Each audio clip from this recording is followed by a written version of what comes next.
Professor Shiv. Thank you. Good afternoon. Namaste. Boa tarde a todos. Ambassador Jitendra Misra, Professor Misra, and also other students, other people from the diaspora who have joined us, the Center for Indian Studies. It's an honor and privilege for me to be representing the embassy today. And on behalf of the ambassador, I share my best wishes to the Center of Indian Studies, Casa-da-Índia, FLUL, for organizing this lecture series. And I thank you for always taking the initiative to keep the engagement going despite COVID and despite lockdowns. We have already had one talk on Ayurveda as part of this distinguished lecture series, I think in the beginning of this month.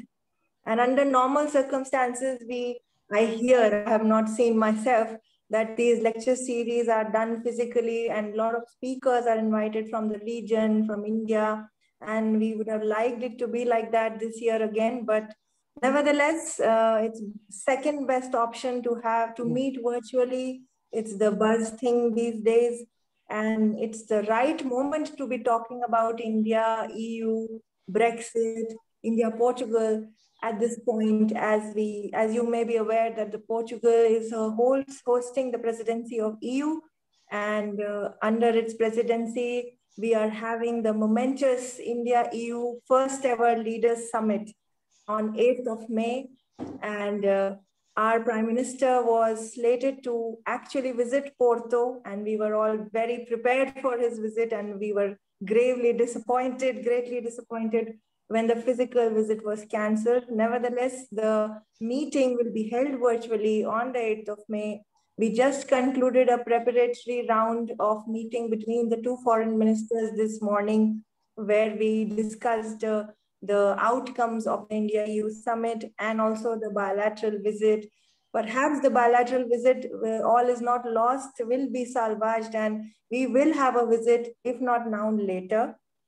As I was saying that it is a great moment for India-EU relations. We are going to have important outcomes from the India-EU summit in the areas of connectivity, trade, in climate change, in COVID-related cooperation, and also in the context of Indo-Pacific, where our common strategic interests are now converging. We are likely to have an announcement, a joint declaration on it as well. So it is indeed a moment where Europe and India are coming closer. They are going to be, as the two biggest democratic blocs or entities, we have converging interests on several issues. We have economic interests. We have people-to-people ties. And these lecture series and these engagements are cultural engagements which are driven by embassy and also by diaspora organizations and by academic exchanges. Keep this relationship going. They give further impetus to the relationship. And what happens at the political level actually trickles down and becomes comes into the society, into people's lives. And that is how I see that as a success of diplomacy, because frankly, leaders can talk, they can meet, and they can go back into their worlds. But how it percolates into society, into academics, into culture, into business is what really matters. And in my opinion, in the last 4 years, because of several high-level exchanges, the relationship has really transformed from just being government to government to now being amongst the institutions, the people, the diaspora communities, and the businesses, the startups, and you name it, it's all there. So thank you for contributing to this conversation, and I welcome the distinguished speakers today to share their views and thoughts on the particular issue that is relevant, although was overtaken by coronavirus suddenly sweeping down on the world, but will remain relevant. We will get through the COVID, But when Brexit and its aftermaths come back into picture, we will need to have our perspectives clear on how we want to make this an opportunity, not just for India, but for India and Portugal and India and Europe at large. So I will not give more thoughts on it. It's beyond my hat. I will leave the floor to the distinguished to the distinguished speakers today. And thank you again for coming and joining us, sir, and look forward to hearing you. Thank you, Professor Shiv, for giving me this opportunity. Thank you so much, Mrs. Malvika, for your presence. And you rightly said that the role of diplomats is really very important in bringing two countries, two peoples together. And if we take into perspective last like 8 or 10 years between India and Portugal relations, and we certainly find the strengthening of position in every sector, be it business, be it diplomacy, or be it academia. Still a lot we have to do, but we are gradually on the path of strengthening our every kind of relations. And also very important that in diplomacy we have not allowed corona to bring everything a halt. So we have kept on moving through virtual platform. And also this is something very important, like some of my students are here, and so in a sense they are also adopting to new realities, but they have been working on different sectors on India. And yesterday George Pont, one of my students, he presented a paper on BRI, and he presented the pros and cons of this project. So this is also very important that we are in touch, and Portuguese are also taking very keen interest, particularly youth. They are taking keen interest in these strategic things. So it's very good for whole world. And thank you so much again for your words and your time. And also I would like to underline the efforts and the help that embassy has been providing, be it financial, be it logistics, be it through books, any kind of help, whatever is possible in black and white is being provided to us, to University of Lisbon, to Faculdade de Letras, and particularly to Center for Indian Studies. So thanks again, and we hope that we remain your preferred partner in promoting academia and cultural relations between Portugal and India. And so I would like to welcome again Dr. Jitendra Misra, and his first introduction would be that he was the ambassador here in Portugal representing India, and his contribution is immense. And one of the contribution that is kind of his legacy that he has left here in Portugal is the creation of Center for Indian Studies. So that is something whenever we talk about the history of Center for Indian Studies, it always starts from Dr. Jitendra Misra. But besides that, he holds a PhD from Jawaharlal Nehru University and is a retired Indian diplomat. And he has served as an ambassador in Portugal, of course, and even in Laos, and consul general in Ho Chi Minh City. And he has served as an advisor to the government of Odisha on sports, and as a visiting professor in various universities. I can name a few of them: the Jamia Millia Islamia University, University of Lisbon, and Vietnam National University. And while also he has been invited for distinguished lectures in Ministry of External Affairs India, in various universities all over India. And he was an associate adjunct professor and research associate at Georgetown University, and a lecturer at Jamia Millia University. And he has academic and literary publications in India, in the US, and in Portugal, including in World Policy Journal, India Review, that is Nação e Defesa, that is part of the nation, and that is the part of the IDSA, Instituto de Defesa e da Segurança de Portugal. Okay, and he has over 150 editions, columns on foreign affairs, domestic Indian politics, literature, and sport in India, Thailand, and Vietnam. And he regularly appears on television. He has a grant from Indian Council of World Affairs for a book on India-Portugal relations. He is the author of the Sport of Peace and Grace, a biography of field hockey, that is in Cambridge Scholars Publishing, Newcastle upon Tyne under contract. That is forthcoming. It's still to be published soon. And we also waiting for this book that is on India-Portugal relations.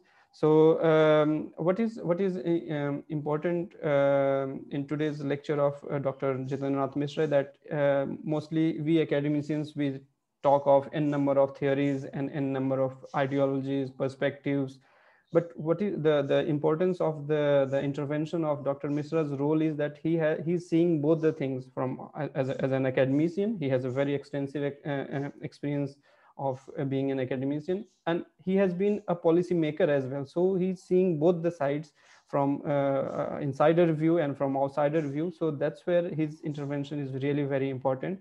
And by chance, the deal between European Union and UK has been finalized yesterday. So maybe we are the first conference on such, not exactly in the same context, but somewhere related to that. So without adding much more points, I would like to pass the floor to Ambassador Jitendra Misra, and later on Professor Malindu Misra would also contribute something, and then we can take the question and answers. Meanwhile, if any question arises in the mind of any of the participants, they can write in the chat box as well, or you can, in the end, you can ask for a word, and I can allow you to put your question forward. Okay. So once again, thank you so much, Ambassador Misra. So the floor is yours. Thank you very much, Professor Singh, for this very generous invitation to speak at the Center for Indian Studies. It's a great honor to be with you, to be with students. I would also like to extend a very warm welcome to Mrs. Malavika Priyadarshini, First Secretary in the Embassy. Thank you very much, ma'am, for coming. I know it was a very busy day for you, and I can now understand that even your coming was touch and go, perhaps, because you had the two ministers speaking to each other today. And I know how a number two in an embassy has to prepare the records and all those kinds of things. And but the fact that you are here is a great honor. I would like to extend a very warm welcome also to Professor Malindu Misra, who is one of the founders and mentors of the Center for Indian Studies from Lancaster University, the UK. Thank you very much, Professor Misra, for being with us. I will come straight to my subject. It's about 5:20 p.m. So I'll speak for about 40 minutes, 35 to 40 minutes, and then we will have further discussions. Now, why am I speaking on Indo-UK relations? I had wanted to do this because the UK is a European country.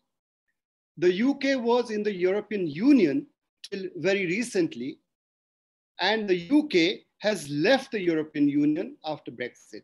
They have had the exit. So what I'm trying to understand and trying to explain also is what impact has the Brexit had on the UK's foreign relations. I'm not going to speak about Europe because I know that in a country like Portugal, a very important European country, there will be lots of discourses on Europe, on Brexit, on the European Union, and so on and so forth. But there is not much happening on the Asia Pacific. You know, we talk about the shift of the balance of power, the center of gravity of world politics having shifted to the Asia Pacific region. But in Europe, at least, when I was there, there was not a very clear appreciation of that. And of course, Britain has always been in the forefront. It's been a world leader in so far as diplomacy is concerned. They've been masters in diplomacy and messaging worldwide because of the imperial heritage. They have a pretty good understanding of that. So I'm going to start from the regional level, what Brexit has done to reorient Britain's policy regionally and the focus towards the Asia Pacific. And then I will come specifically to India, and I will touch on different aspects of bilateral relations. Now, first of all, what is happening? Post-Brexit, I think there will be three things that will define Britain's attitude towards the world and its foreign relations.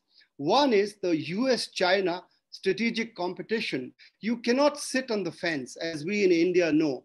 The rise of China is a reality. It's not a prospect, it's happened. And China has now openly challenged the world order as was defined after the Bretton Woods conference. The US, is it the sole superpower? The jury is out. So Britain will have to take a view on this issue of the US-China rivalry, just as country like India, even Portugal and others have to do. The economic impact of the pandemic, which is very immediate, but whose impact will be long-lasting, and the long-term effect of Brexit, of course. These are the three things that have occasioned a major review called the Integrated Review of Security, Defense, Development, and Foreign Policy. And it's called Global Britain in a Competitive Age, which was unveiled by Britain on March the 16th. I don't know whether you have studied it, but it's a very, very important review because it's the first comprehensive strategic and foreign policy review of Britain after the end of the Cold War. Now, basically what it means is that they are tilting towards the Asia Pacific. They are looking post-Brexit at options beyond Europe. This is also what Portugal does. I remember my interlocutors telling me as far back as in 2014 that what we expected from the European Union, we never got the kind of economic help. And we have to look at countries like China, India, Japan, and other countries in the East to build new partnerships so that we can have the kind of economic growth that we would like to see. The same thing also with Britain. So Global Britain hopes to play a role east of Suez by joining regional free trade agreements and increasing its naval presence. The Queen Elizabeth will be deployed in the Pacific Ocean. And the review also says that, let's be very clear, it doesn't mean that they are jumping the gun. It doesn't mean that they are shifting completely to the Asia Pacific at the cost of their core interests, which is the transatlantic alliance with the United States. That remains very much at the center and its most important strategic ally. And, you know, they have mentioned Russia in the review as the acute threat, I quote, and not China.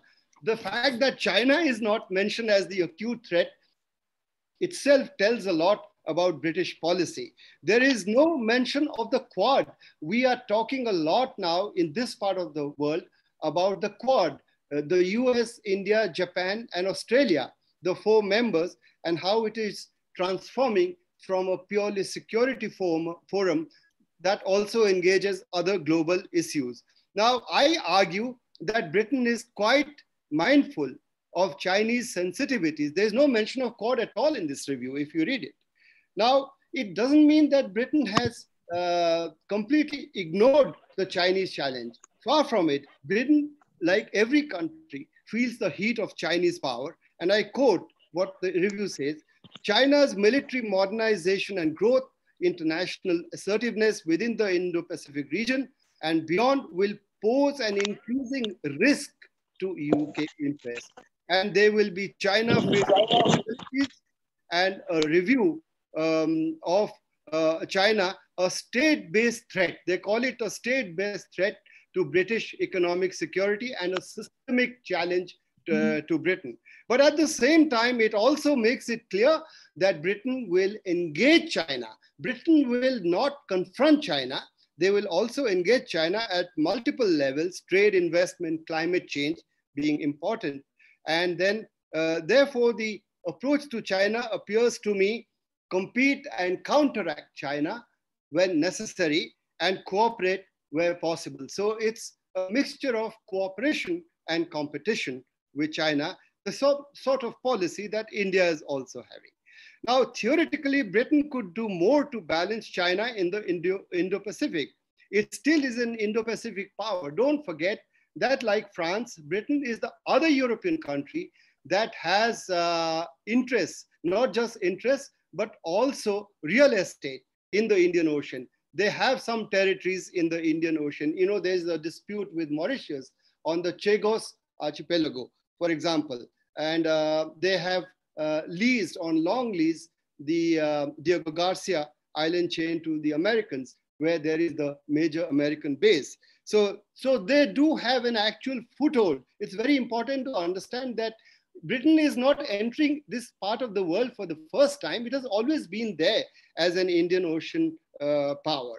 So therefore, what they are trying to do is they are trying to come back and reorient themselves because they need new international partners post-Brexit. They have to look beyond Europe and reinvent themselves as a global power. Within the Indo-Pacific, Britain recognizes China, India, and Japan as the three most important powers, and this is what the review says. Now I come to India.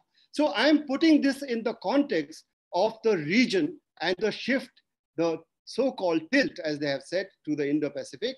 And now, what does this tilt mean for Britain's relations with India?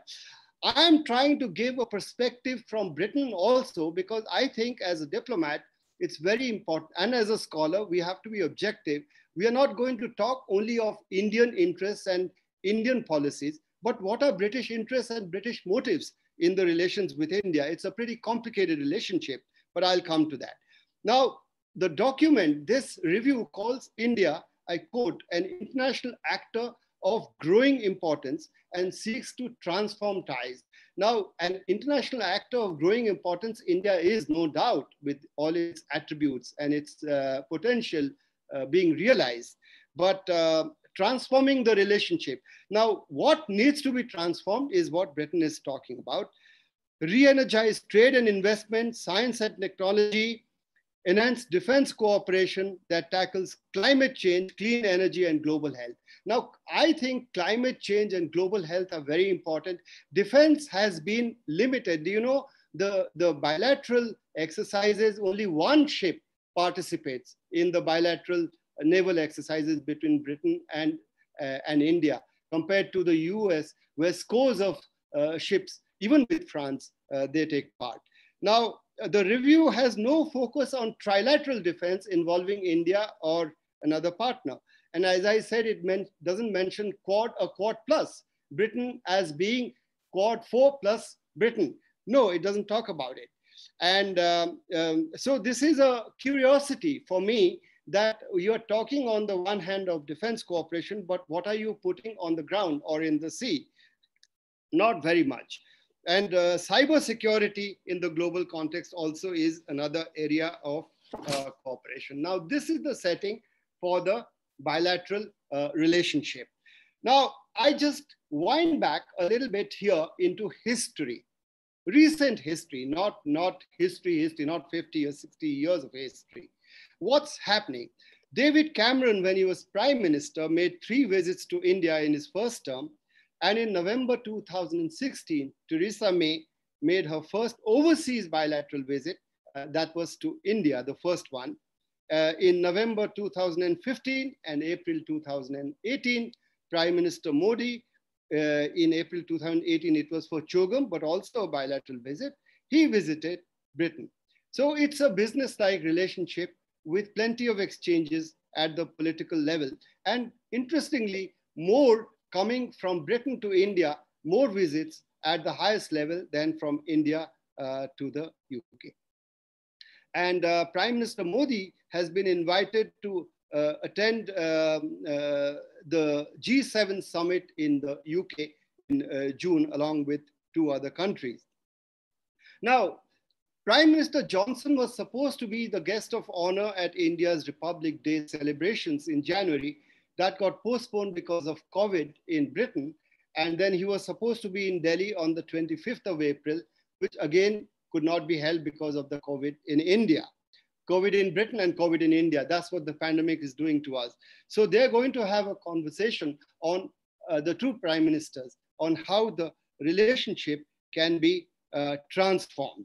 Now, Prime Minister Johnson had said in January, I quote, as a key player in the Indo-Pacific region, India is an increasingly indispensable partner for the United Kingdom. Indispensable. We can't do without India. We cannot have prosperity in Britain without taking India on board. That's what it means. Then why are they important to each other, therefore? Now, Britain, despite its relative decline, its diminishing power, is still a world power because it has a permanent seat on the UN Security Council, and it is a global financial center and the world's 5th largest economy. And India, of course, is the 6th. India was the 5th for a year last year, overtaking Britain. Now it's the 6th. Now, how is India important to Britain? The statistics I want to just read out are very, very interesting. India had, for most of human history, had 25% of the world's GDP. But in 1984, only 3.82% because of colonialism. And it got destroyed, really. And from 3.82% in 1984, India's share of the world's GDP has increased to 7.09% in 2019 and will be 7.97%, will be about 8% of the world's GDP in 2030.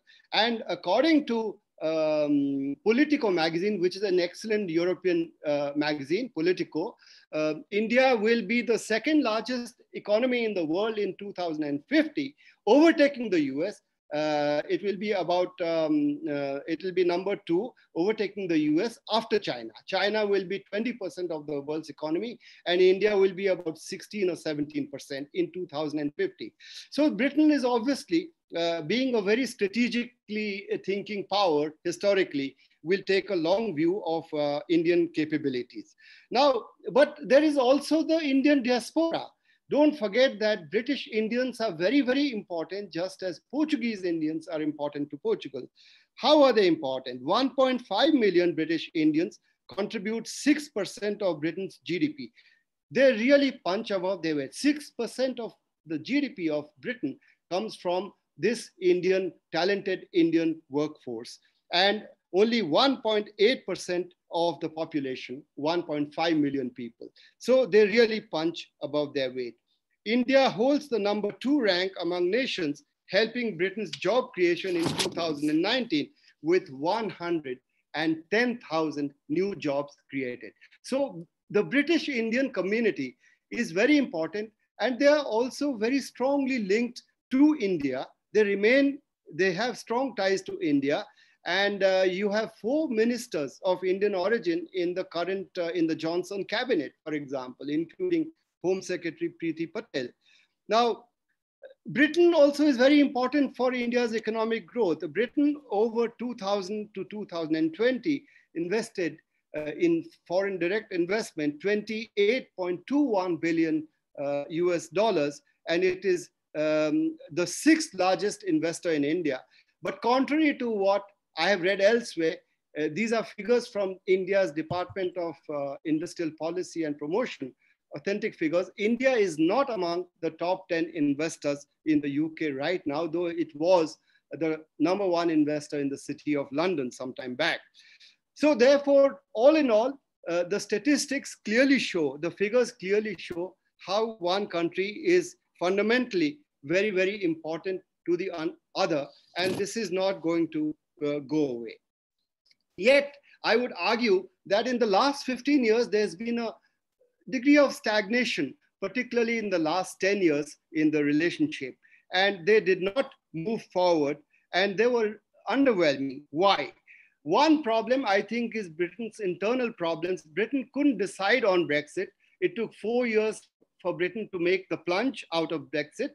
But the internal debate in Britain was something India was watching. And I believe if I was a practitioner in the Indian government, we would just wait and watch. So there was not much India could have done. But now, of course, India knows what's happening. Now, but there are also specific issues.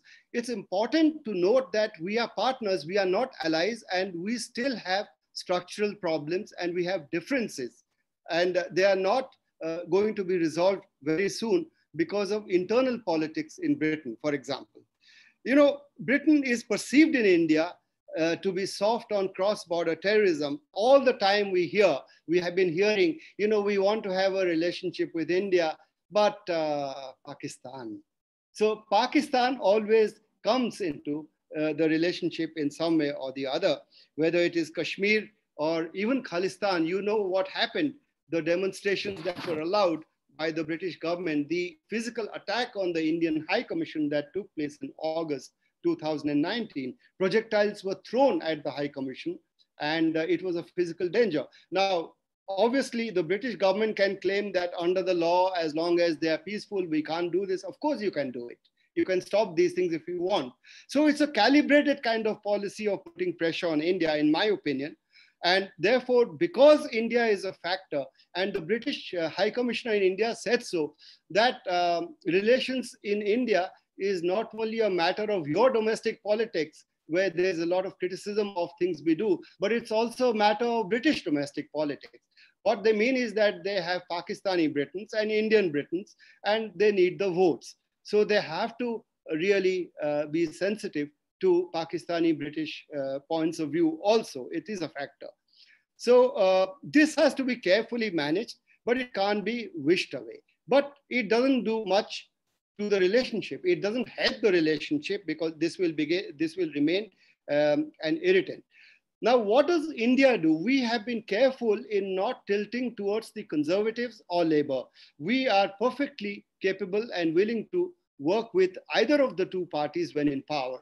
But I think there's been a feeling that Labour has been fundamentally less friendly towards India. They had the resolution in last year's conference on Kashmir, and that upset a lot of people in India.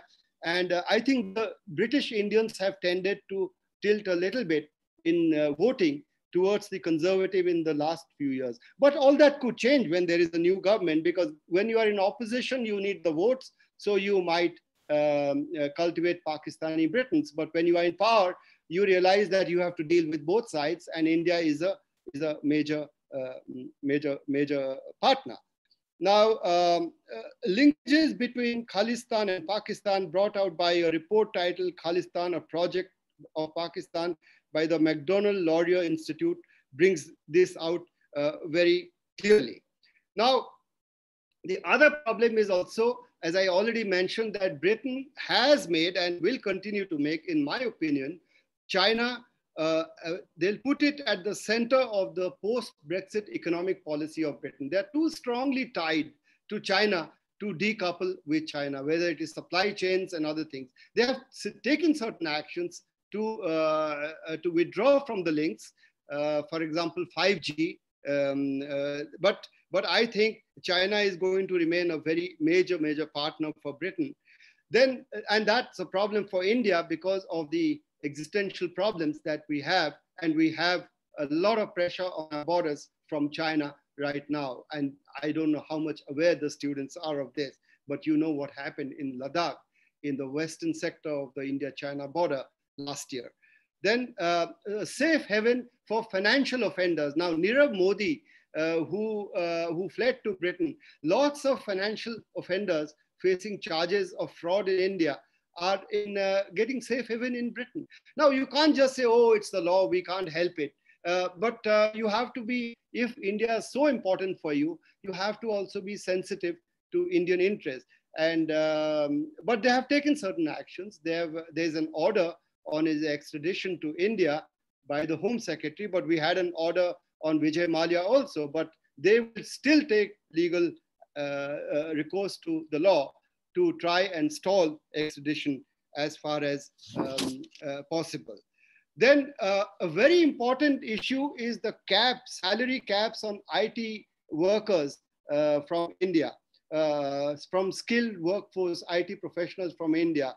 And Theresa May's visit was a bit of a disaster because the timing, you know, they increased the salary cap. That means that only when you earn a higher salary, you can get the visa to go to Britain. And this is an irritant because, as I said, British Indians and Indian nationals contribute so much to the British economy. And also masters, postgraduate visas for students who have done postgraduate studies, master's studies in Britain. They're not getting visas to remain there. But I think there has been some kind of relief on these two issues, but this is a major irritant in the relationship. Britain wants access to the Indian market. They want a free trade agreement. I don't think it's going to happen in the near future. but some kind of low-hanging fruit, some limited agreement is possible. But I don't think this government has not signed, the Modi government has not signed a single free trade agreement because India has not got the benefits from that. They want access to the Indian market, but we want access of our workforce. But so that's going to be an issue. Now the strategic factors, but despite these problems, relations are warming because, as I said, Britain is a P5, great financial power. And recently they have taken some actions, though Britain did not give a proper explanation of their approach in the UN Security Council when China took Kashmir to the UN Security Council in 2019. So we don't know, and there's speculation that Britain supported China, but Britain officially says no, but it's a gray zone. But recently they have taken co-sponsored efforts at the UN to designate Maulana Masood Azhar, the Pakistan, the terrorist facing charges in India, leader of the Jaish-e-Mohammed, as a global terrorist, as well as to name and shame Pakistan for failing to prevent financing of terrorism under the Financial Action Task Force. So there has been some kind of relief as far as India is concerned, but a lot more needs to be done. And of course, on vaccines, India is the global leader. It's called the vaccine capital of the world. And that's because India produces 60% of the world's vaccines. And the Oxford AstraZeneca vaccine, 60 million doses, are being manufactured in India under license called Covishield. And we have exported vaccines to more than 70 countries. Do you know that India, despite the pandemic, and now we are having vaccine shortages, India took humanitarian action and we have exported 40% of our vaccine production, COVID vaccine production, 40% to more than 70 countries. So that is altruistic. If there was any true altruism being done, that's real altruism, I would say. But right now we are facing the second wave and we are in a crisis situation. But our cooperation with Britain is a very important part of our health partnership. Now, then, as I said, Britain needs to do more to deal with problems from history. And there is a feeling in India on Afghanistan, they tend to side with Pakistan. And Pakistan supports the Taliban. We had a different view, though we are part of the conversation now, but I hope we remain there for long. But Britain tends to support Pakistan on Afghanistan. And if the Taliban comes to power, God forbid, if they will unleash terrorists into our Jammu and Kashmir, into the Union territory of Jammu and Kashmir and other parts. So that's something that we can't brush aside. And India will continue to be part of the domestic politics. And the farmers' protest, for example, Britain comments in their parliament on India's internal affairs, and that also continues to create irritants in the relationship. And Britain also, you remember that India is not a permanent member of the UN Security Council, though from 1st January, it is a non-permanent member.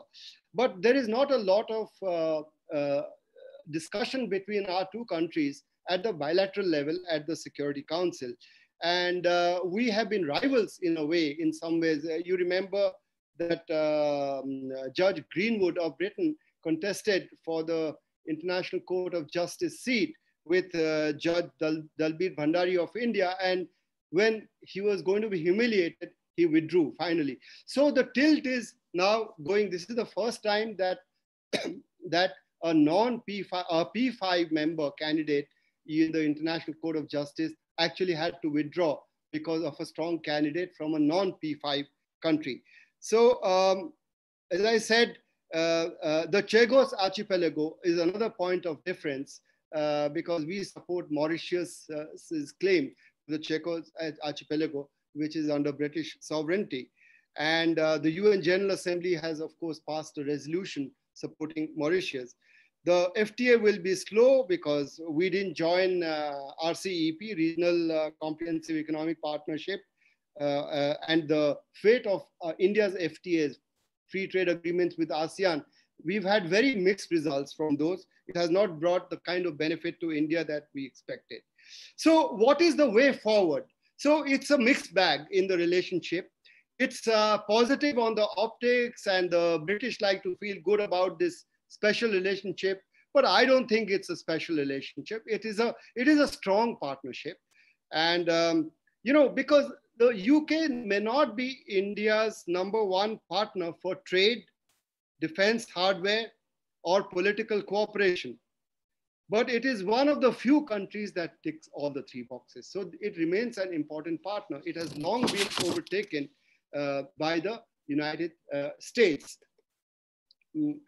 Now, I'm coming to what are the structural problems in the relationship that we need to look into to be able to deal with this in a way that we can actually take it forward and add some real value.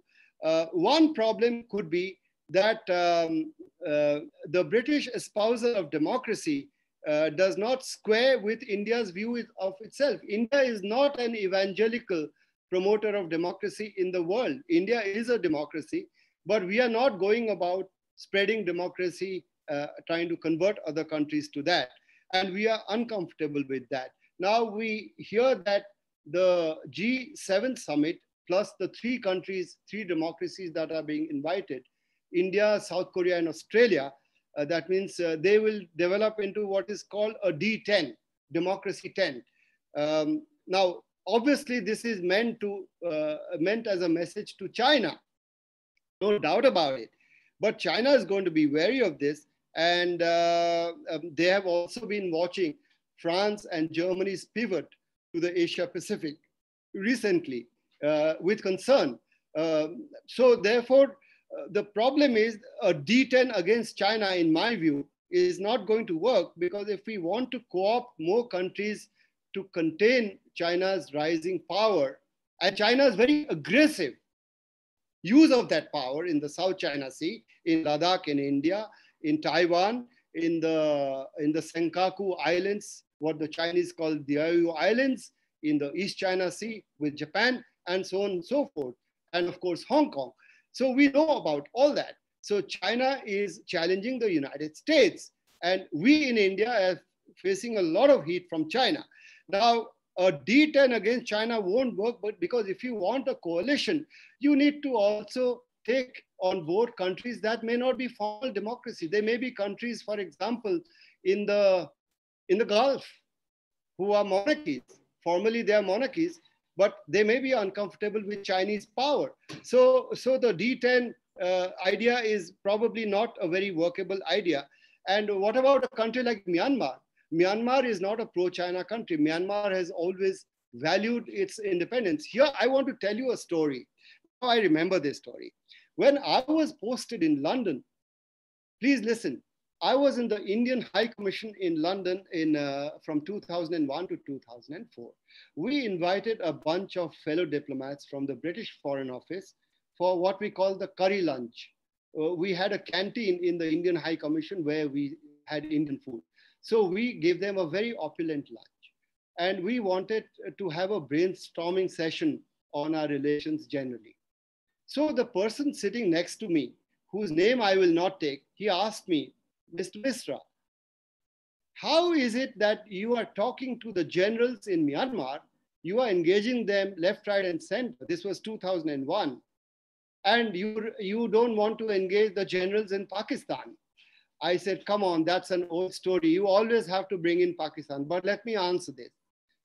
When Indian separatists from India's northeastern states and terrorists take refuge on the soil of Myanmar, the government of Myanmar and the security forces cooperate with India and even carry out joint operations to flush them out and to protect India's vital security interests in the Northeast. But when terrorists slip across into Pakistan and Pakistan gives them safe haven and creates terror factories, the generals in Pakistan export these terrorists to India. I hope I've answered your question. Can you imagine if Scotland had terrorists to undermine Britain's English sovereignty? There were terrorists operating in Scotland, the Scot terrorists against British, against England or Welsh. There is a separatist sentiment also there. Just imagine if it happened to your country, or Mexicans or Canadians. Do you know that Canada and the US have had a border dispute also in the past? And they have had skirmishes also in the past. So I said, well, India's policy is pragmatic. And just by the way, India is not an evangelically promoter of democracy. We have dealt with Pakistani generals and we will continue to deal with them. But they have to stop cross-border terrorism. So that's the difference between the generals of Myanmar and Pakistan. That's the point I'm trying to say. The G10 idea is not a very, very good idea. So in conclusion, I will say that despite the recent momentum, oh yes, there was a study by Chatham House, by Nibet, where he puts India along with Saudi Arabia and some other countries as the problems in the relationship right now. So, and that's a very influential, the Chatham House, Rusi, is a very influential think tank. And the director of that is now saying that India is a problem country. You know, we have our own version of history. We are a civilizational state. Britain is not a civilizational state. Britain is a post-imperial state. We, like China, are a civilizational state. What it means that the Indians are in a way burdened by history, 5,000 years of history. And India, for most of world history, had 25% of the world's GDP, India will reclaim its position. Whether it is, we are not going to evangelically promote democracy or any philosophy. We just have to create a better life for the Indian people. And we have to improve ourselves. That's what India is about. So we need a secure neighborhood. And we feel that Britain needs to be more sensitive to our concerns, to our fundamental security concerns. And they haven't been very sensitive to that, despite all the talk of history and the nostalgia and all that kind of thing, and our limited access to their market. Now, political survival internally in Britain for British politicians, they have to make that choice. Is too big an immediate price for the more distant benefits of a reinvigorated relationship with India. And such structural problems do not get resolved by intentions, by statements and papers and resets and tilts. All this is what we talk about in diplomacy, but talking something and doing something are different. Language does not substitute policy, and India would be better off realizing it, and so would Britain. If poetry is imagination, diplomacy is like a slow burning fire, transforming what is being cooked into something else. And we cannot be and should not be smothered by British charm. We have to be very, very realistic. And I end this note on an Indian perspective that we have to be very realistic, that there's a great lot of things going, there's a lot of history, but if we have to have a modern relationship, then we have to look beyond history into the future. And COVID could be the moment.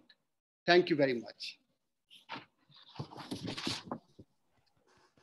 Thank you so much, Ambassador Misra. It was very enlightening, and you covered various aspects related to modern day diplomacy. So I would invite now Professor Amalendra Misra for his comments, and then we can take the questions. So we already have 2 questions in chat box, but others can also write their questions in chat box, or if they want to speak directly their questions to you, that's also possible. So Professor Misra, you have the floor. Thank you, Professor Singh. Mrs. Priyadarshini, the first Secretary of Indian Embassy in Lisbon, and Mr. Ambassador, Dr. Misra. Thank you for the invitation. And since it's such an interesting topic, discussing about India-UK relationship, and I'm sitting here in the UK, so I try to sort of be as neutral as possible. I'm an Indian, but at the same time, my bread and butter is in the United Kingdom. So I will try to sit on the fence and look at the argument from both sides. Mr. Ambassador has very passionately argued about the tensions that exist in the India-UK relationship. So there is no hiding away from that. And obviously, there is a certain degree of angst on part of New Delhi that Britain, having been the imperial power, the past imperial power, has failed India on many occasions. And the pointers that Mr. Ambassador highlighted in terms of China, in terms of Pakistan, in terms of whatever is happening when we talk about the financial defaulters taking refuge in Britain and so on and so forth, speaks volumes about it. And also not to talk about the anti-Indian lobby that you have in terms of pro-Khalistanis or pro-Pakistanis in Britain. Now, all that is true. I'm not here to dispute what Mr. Ambassador has said, but I just want to bring everything on perspective so that we have a much more open and transparent kind of appreciation for what is going on. Now, when I'm not going to sort of look at those specific points in any specific order, I'm just going to look at them randomly. Number one, in terms of the defaulters that Britain has and not addressing the Indian requests and needs and so on and so forth. Now, this is something that is not particular to India. Britain has been the host to all manners of political dissidents and defaulters, economic defaulters from across the world. Now, if you talk about Nirav Modi and Mr. What is it called? The chief of Vijay Mallya, chief of former Kingfisher Airline, you can also talk about someone who really undermines Pakistani security. That is the head of the Muhajir Qawmi movement in Pakistan, right in Karachi and all the rest of it. And he's sitting right here in Britain, undermining the security, internal security problem in Pakistan. So it is not only the Indian problem, it is also a problem for Pakistanis when it comes to Britain giving these refugees, a refuge to these particular actors. Why doesn't Britain do so? Now, first of all, Britain sort of tries to have a kind of high moral ground, right? And it has always been a host to all manners of dissidents coming from all over the world and making it as a base. And there is a due process. And let's not forget that there has been cooperation and there has always been, the judiciary in Britain has always been transparent and it has always rebuked the government whenever it has gone wrong. So it might take a long time, but it's going to be addressed so far as the defaulters are concerned. Second, Mr. Ambassador talked about there is being some kind of understanding between the government of Mr. Boris Johnson and that of the Chinese Communist Party in Beijing, because they didn't sort of make a lot of noise in favor of India. I would say that that is not actually true. Britain might not have said that, but Britain at the same time was following a very tough approach towards China. We have already highlighted about the Huawei incident, whereby that particular 5-network farm was ejected, pushed out of Britain. And not only that, Britain also provided provision for almost 300,000 people of Hong Kong to come and settle in United Kingdom when China started down the pro-democracy movement. And it is gaining momentum as well. So I wouldn't say that all the Britain has not been a part of the Quad and so on and so forth. It is somewhat soft towards China. That is from it. China, Britain sees through it. And in fact, there is a story at that point, the Prime Minister was introducing the Chinese delegation to Britain, saying that, listen, my daughter is learning Mandarin and so on and so forth. Now there has been a turnaround of events. So that goes on to suggest that that relationship that you're referring to is not so pro-China. Now, Britain has always been, this has been the policy of Britain as going back to the time of Napoleon Bonaparte and nation of shopkeepers, basically suggesting that it knows, Britain knows which side of the bread is buttered, as we say here. So that is exactly what Britain has been doing. That's what Britain has been following. So there are areas of tension, there are areas of challenges. But having said that, I would say that the positives far outweigh the negatives that we have in India-UK relationship. Perhaps there is a certain degree of expectation on part of India that there should be a special relationship between Britain and India, given that it was the jewel in the crown, given that we have this long-standing relationship, call it democracy, call it diaspora, and so on and so forth. But what I would say the bottom line is that although we might have these tensions, although we might have this Khalistani lobby or the pro-Kashmir Pakistani lobby and others mudding the water, but there is, in the governmental sector at least, there is a massive goodwill for India. That sentiment is there. And the very fact that there is a massive pro-Indian lobby goes into is being highlighted by the fact that you have highlighted those 4 persons of Indian origin who have occupied the positions from environment to law to economics to home affairs. So that speaks volumes. That is only going to increase. So let's hope that when Prime Minister Modi visits Britain come June for the G7 summit, many of these tensions that you have highlighted are addressed, are ironed out. And I think Britain, more than India, is looking for a very strong and stable partner. And that is where India fits in. The very fact that Britain is out of Brexit now, it is looking for new opportunities to establish these linkages. And India being there all these years can be tapped into. So I think there is a win-win situation for all.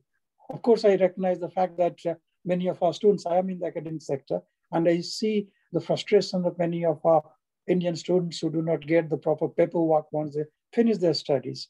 But that is being addressed. What was happening during the time of Mrs. Theresa May has changed during the time of Mr. Boris Johnson. So there are silver linings.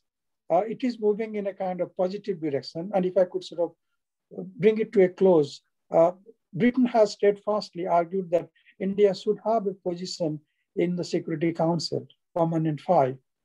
So that goes in to suggest that that commitment is there, that goodwill is there. So it has to be from both sides. And this pandemic, the response that we have got from Britain, I think has been much more credible, much more prompt compared to, let's say, others, United States or France and Germany and elsewhere. So the current government of Mr. Johnson had already decided what it wanted to do.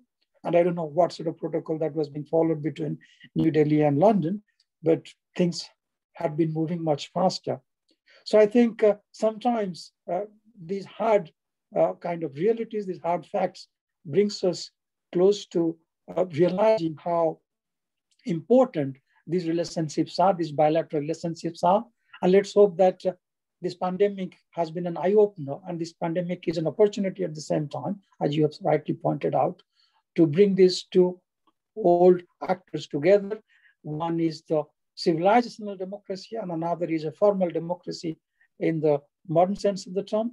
They come together and many of those gray areas that you have highlighted become much more fluid and transparent in the months and years ahead. I think I'll sort of be a positive intervener in this regard, and let's hope that the future is brighter between India-UK relationship.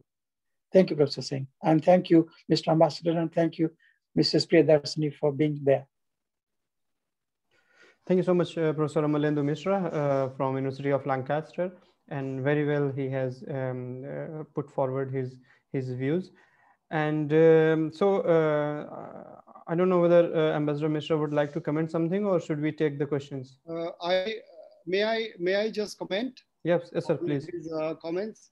I would like to thank Professor Misra very much for giving a British perspective of the relationship as it looks from Britain. And my talk was deliberately provocative. Let me put it that way. I am no longer a practitioner. I'm no longer working for the Indian government. I am a scholar. So I don't have to speak on behalf of the Indian government, but I feel that as a citizen and a scholar, and I have tried to give all my arguments with what I thought was very strong data, not something based on fantasy or just a point of view without something to back it up. But I have a few comments. I take his point very well, that it should not be so pessimistic. And Britain does give refuge to all kinds of dissidents from all kinds of countries, including, he mentioned, Pakistanis. But the Muhajirs, from the Indian point of view, they are the most Pakistani of Pakistanis. In fact, the Punjabis and the Pathans and the Baluchis and the Sindhis, they were bewildered when the Muhajirs, the people who went from India, are the biggest problem for India, actually. So I have to see it from Delhi, how it looks from Delhi. And I guess he's trying to see it how it looks from London, which is fair enough, because that's where he is. Now, I would like to know, I'm not aware of, fine, I mean, India gives refuge to Indian, Pakistani and other dissidents.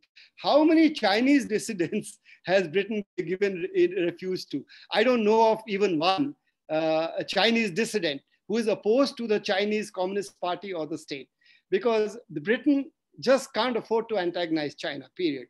Has the House of Commons had a debate on the Uyghur problem or condemned that? They've had so many debates on Kashmir, our internal matters. But have they had it on Uyghur? No, not as far as I know. Please correct me, Professor Misra or anybody else, if I'm wrong. So when I look at it, China, I think there seems to be two standards. Then India, I don't think that India is looking for a special relationship with Britain at all. India is looking for a forward-looking modern relationship.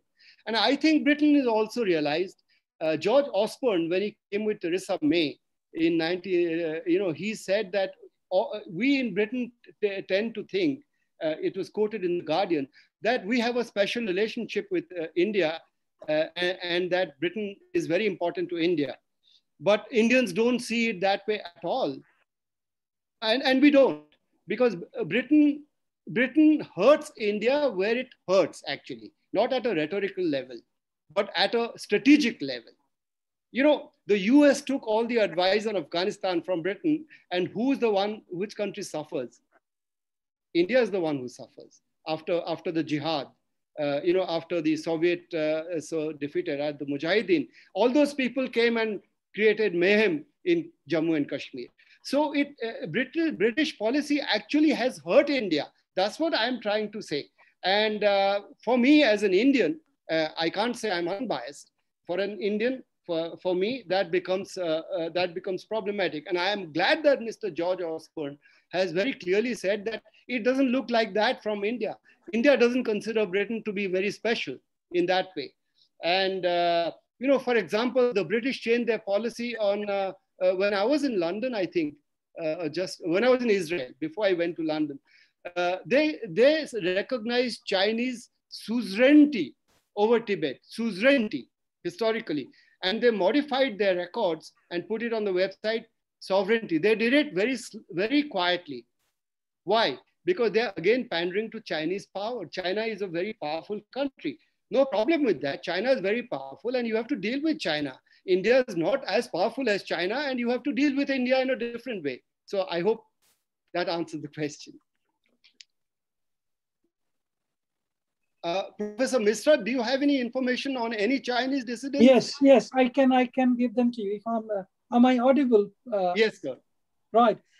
Here, the Chinese dissidents in Britain have increased from the year 1997, the year Hong Kong was passed back to China. And in the most recent years, the high-profile Chinese dissidents who have found refuge in Britain are Wu Kai-xi, a Chinese dissident who was a part of the Tiananmen Square demonstration. And in more recent times, 2020 figure onwards, the founder of the pro-democracy movement in Hong Kong, Nathan Law, was given asylum in Britain, and he sort of came to Britain and made all sorts of statements after that. Then we have dissident author Ma Jian and so on and so forth. So there is a whole list of them. Some of them may not be that prominent in terms of their international profile, perhaps. But I wouldn't say that Britain hasn't been providing refuge to Chinese dissidents, but most of them have been from Hong Kong, of course. And that sort of takes us back to, what is it called? The imperial responsibility that Britain had towards Hong Kong. Perhaps it could be seen in that context. Professor Misra, have these Chinese dissidents ever been allowed to throw projectiles at the Chinese embassy in London? Well, no. So there is a differential in the way India is treated as the United States. That's exactly the point. No. I think we are missing the point here. Okay. The point being, a dissident doesn't necessarily have to throw projectile. A dissident can come out and stand there and protest. There have been Burmese dissidents standing outside the Burmese embassy and saying that I cannot get back to the embassy. But if you have a Pakistani dissident doing something bad or a Khalistani dissident doing something bad, it is not the fault of United Kingdom. It is the fault of that particular group of individuals or the political background they come from. Or I don't think Britain is promoting the Khalistanis to go and throw. Well, the police was just waiting and watching and okay, guys, hold it. I don't know. No, I don't know what was transpiring between the police and the dissidents. Okay. But the very fact is that some dissidents might want to go down the path of peaceful demonstration and others might go down the path of violent demonstration. Doesn't necessarily reflect the policy of that particular country. It is down to that particular culture and that particular people who have decided to flout the right to demonstrate in a civilized manner. So I would say that if there was projectiles thrown by the Khalistani elements or the pro-Pakistani elements, they were being pepped by radicals, and it is not the fault of the British government, I would clearly say. Thank you so much. Yeah, they don't seem to have control over their own territory then in that case. But let me ask you just to... we have less time and we have already three questions. So can we take the questions if you don't mind? Yeah, okay. So maybe later on after today's session, we can continue our discussion. That is also very interesting. So the first question is from Maria Cavaquinho. And her question is, it has been mentioned that the Indian diaspora in the UK has a very big role in the India-UK relations post-Brexit. But is it safe to assume that the post-Brexit movement might affect the day-to-day life of the Indian diaspora in the UK?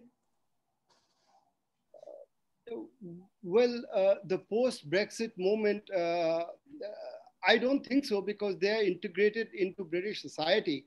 And when they are punching above their weight, meaning that 1.8% of the population is contributing about 6% of the GDP. So to treat them differently because Britain is out of the European Union would not probably make sense. On the contrary, they'll even need their talents even more to make Britain stronger economically, to better engage with the world. So they are a great asset. They are British. They are not Indian. They are not contributing to the Indian economy in any way. They are contributing entirely to the British economy. So therefore, they are a force for the good as far as Britain is concerned. I don't think it's going to change post-Brexit. Professor Misra, do you have a different take, or anybody else? Well, I mean, what I would say is that there is always a tendency on Indians to view whoever is established elsewhere is somewhat very closely linked to whatever is happening in the motherland. That may not necessarily be the case. So when you talk about the Indian diaspora, they may be ethnically Indian, but they're not necessarily pro-Indian, right? So whatever they may be doing, they would be doing for their own citizenship-based country. They might be enjoying Indian food, Indian music, and so on and so forth. But it doesn't necessarily mean that they have a split,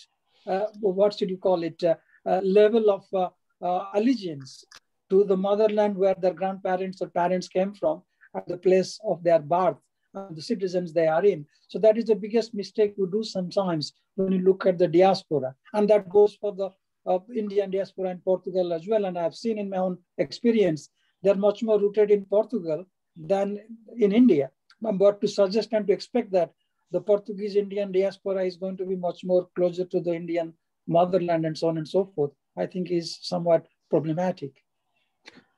In a sense, I guess if we talk about the European Union and Britain, maybe because of the containment on the free circulation, that can be a little bit problematic as Indian diaspora as a whole all over Europe, maybe. But that's also a question that in future we will be able to know. I wonder if Madam Malvika Priyadarshini has something to say. Is she still there? Looks like. She's Hello? She is, but maybe she is busy with other things. So I'll take the next question, that is from Emmanuel Branco. And he asks, Boris Johnson administration want to expand British influence in the Indo-Pacific region. Isn't dangerous military and economic for India to be used as a proxy in order for UK hold China's advances in the region? What does India has to win with such alliance? Which alliance? The Indo-Pacific, the Quad? Exactly, Quad or Indo-Pacific. Well, India is certainly not being used, as far as I understand it. India will not be used by anybody. India is too big a country and too powerful a country to become anybody's cat's paw. India has always been very wary of alliances. India is still not a formal ally of any country in the world. India believes in partnerships, not in alliances. And as far as the Quad is concerned, it's interesting to note that all the three other Quad members, the US, Australia, and Japan, are aligned to each other. They are formal allies of each other. The only country that is not a formal ally of either of those three countries is India. So it's in a different category. Now, the reason why India has gone a step further in strengthening Quad, in having an exercise of the Quad navies by inviting Australia to the Malabar exercise, for example, last year, and also having security agreements separately with Japan and logistics agreement with the US, Japan, and Australia, and completing the 4 foundational agreements with the US for greater interoperability. It's all about China. Because remember that the Chinese economy is today 4.5 times bigger than the Indian economy. Chinese military spending is 3 times more than India's. India does not have the capability to alone deter China on the existential problems that we face. India is the only Quad member country that has a land border with China, with relentless Chinese pressure against our territories. And we saw what happened last year when attempts were made to alter the line of actual control and leading to fatalities, deaths. So India doesn't have that capability. So India will have to find external balances to be able to balance China. And I think these balances will be more diplomatic, strategic, capability, but not actual actions against China.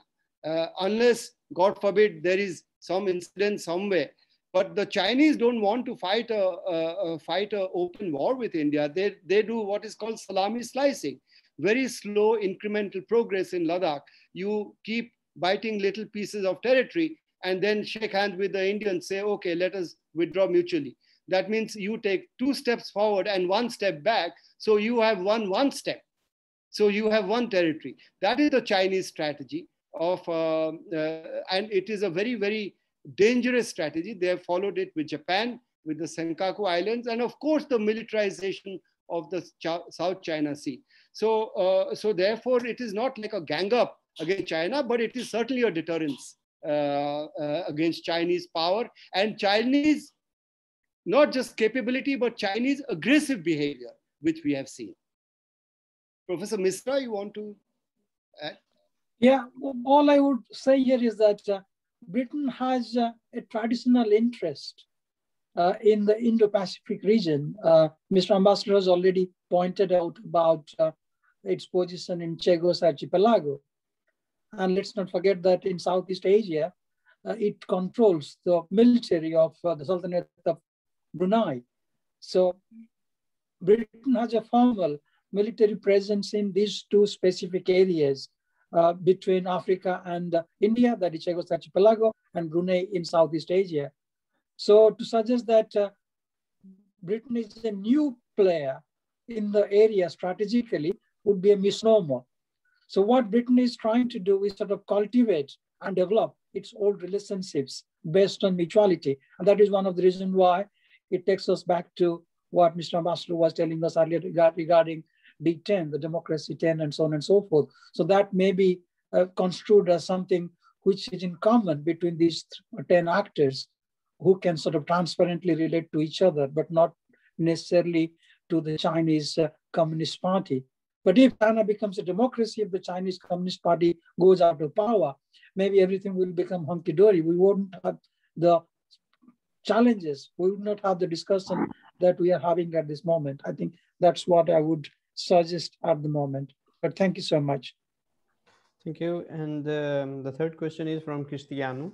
So do you feel that British-Indian relations are in a way being hostage to the Britain's internal politics in the attempt to appease to Kalistan supporting Sikh British and Pakistani British voters? No, I don't think it's a hostage. I don't think so at all. It's not a hostage of internal politics, but the internal politics in Britain does affect their foreign policy choices, as I've already explained, and foreign policy choices that actually hurt Indian interests, India's core interests like Kashmir and Kalistan. For us, these are not peripheral interests. They are the very core of the Indian territorial integrity of India. So therefore, it is a major structural problem. But at the same time, there is also the countervailing Indian diaspora, people of Indian origin, who are willing to and able to speak up increasingly for Indian interests. So they also balance off the anti-Indian orientation of the pro-Pakistan and the Pakistani Britons and their supporters. You know, so the Kalistan movement is there is no Kalistan movement in India. I'd like to ask the British or the Canadians this question: how come there is a Kalistan movement in Canada and Britain, and not in India? Not even in the United States. The United States doesn't support these groups. They are also a democracy like Britain. Now, that's because there is the Indian diaspora in Canada. So it has a lot to do with Indian politics, internal British politics. And that's why I said that political survival is too big an immediate prize for the most distant benefits of a strong relationship with India, beyond a point. So you have to do that. It's a democratic country. But it doesn't mean that the problem is solved as far as India is concerned.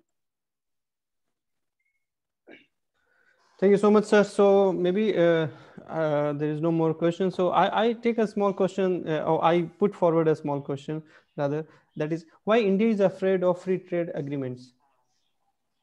My answer to that is that, we had a very difficult experience with ASEAN. And we had two agreements that we were negotiating with ASEAN. One is a free trade agreement, and another one is a trade in services. Now, ASEAN absolutely refused to conclude both the agreements in tandem together. They said, let's do the free trade agreement, and then we will consider the agreement on services. For India, it was a package deal that India wanted, because India is very strong in services, and that would have allowed Indian service providers, skilled workforce, access into ASEAN markets. And that's another problem with Britain. Britain is a very close country. It's far from being an open country. They don't allow a skilled workforce because of the salary caps. You put it at a very high level, and our students cannot work after my son, he studied in University of London. The day he left, his visa was over, he had to come back. And he paid astronomical sums to do a master's in University of London. So who is getting the benefit? He was not allowed to stay there. Now they're allowed to stay for 2 years. So the same thing with ASEAN. But unfortunately, India went along and after a lot of deliberation concluded a separate agreement on free trade, on trade. And that agreement has not given India any real benefit. All the benefits have gone to ASEAN. That's why we did not sign the Regional Comprehensive Economic Partnership. But we haven't walked out of it yet. And they have also said that the door is very much open for India. We didn't do that because India is already inundated with Chinese products. And China is the number one, the most powerful country in the Regional Comprehensive Economic Partnership Agreement with ASEAN and other countries of the Asia Pacific region. The USA is not there. India didn't sign because this would have allowed China greater access to the Indian market. Now, China is extremely protectionist when it comes to access to Indian workforce, Indian software, Indian pharmaceuticals. They don't allow, they put all kinds of non-tariff barriers against Indian pharmaceutical exports, Indian skilled workforce and other things into China. So I'd like to ask them, now if we had done this, this would have further opened the floodgates to Chinese products into India. So that's why India has all the FTA agreements that we have signed more or less have worked against Indian interests. And that's why we are going slow on a FTA with Britain. With the EU also, we have not concluded the FTA. We are still conducting negotiations, never-ending negotiations because of non-tariff barriers. The EU cites human rights, child labor, and things like that in India to prevent India from exporting merchandise exports to the EU. Now, these are barriers. To me, they are excuses. You know, if you don't have food to eat, you have to work. And you can't take a very kind of moral stance on this when people are dying or people are starving. So that's what it is. To us, it looks very different. So that's why India, this government has not concluded a single free trade agreement, the Modi government, in either of the first term or the second term. And I think Mr. Piyush Goyal, by the way, our Minister of Commerce, he spoke about a low-hanging fruit, a limited kind of a free trade agreement, which will be tied to agreement on services and skilled workforce from India. So they have to allow access into that from India to the UK, and then we will allow the free trade agreement. Something like that is being discussed. Thank you so much, sir. So we have reached to the end of our today's session. So once again, thank you so much for your time and for your sharing all your knowledge and experience that you have had over the years as an Indian diplomat and as an ambassador of India in Portugal and other countries as well. So thanks so much. And we also take this opportunity to thank Embassy of India and Mrs. Malvika for her presence and for always supporting our initiatives. And I also take this opportunity to thank from the bottom of my heart, Professor Amalendu Misra, who kind of, as you have already mentioned, that a founder and the prime idea behind the creation of Center for Indian Studies at the University of Lisbon. And it's okay. Gradually, it's strengthening its position. And it's also to be underlined that it's only center within the structure of any university in Peninsula Iberica. So it's not something small, but okay, still we have to do a lot of things. And thanks again, Professor Amalendu Misra, for your time, for your comments. And he has always been very generous to the demands of the Center for Indian Studies. And so thank you so much from bottom of my heart. And Also, Associação Casa-da-Índia and other Indian diaspora members who are presented are or were present during the lecture. And also at last, but the most important, my students, the current students and previous students, and they are part of this today's lecture. So once again, I thank very much to all of you for your participation, for your presence. And despite of the distances, we have people, participants from UK, from India, from Portugal, and from, I guess, other parts of the world as well. And as it has already been said, that the recording will be available on the YouTube. So those who couldn't attend today, for whichever reason, they can attend later on. So thank you so much again, and have a nice time ahead. Thank you so much. Thank you, Ambassador Misra, Professor Misra, Professor. Sorry, you. I was not able to respond to the question because I have a doctor's appointment and I'm on the way there. So maybe next time. Thank you very much for sharing your experience as a diplomat and real practical, inputs to go with the lecture. It was very interesting to listen to both of you, arguing from both the sides of the issue. So thank you, Mrs. Priyadarsini. Thank you, Mrs. Priyadarsini. Let's hope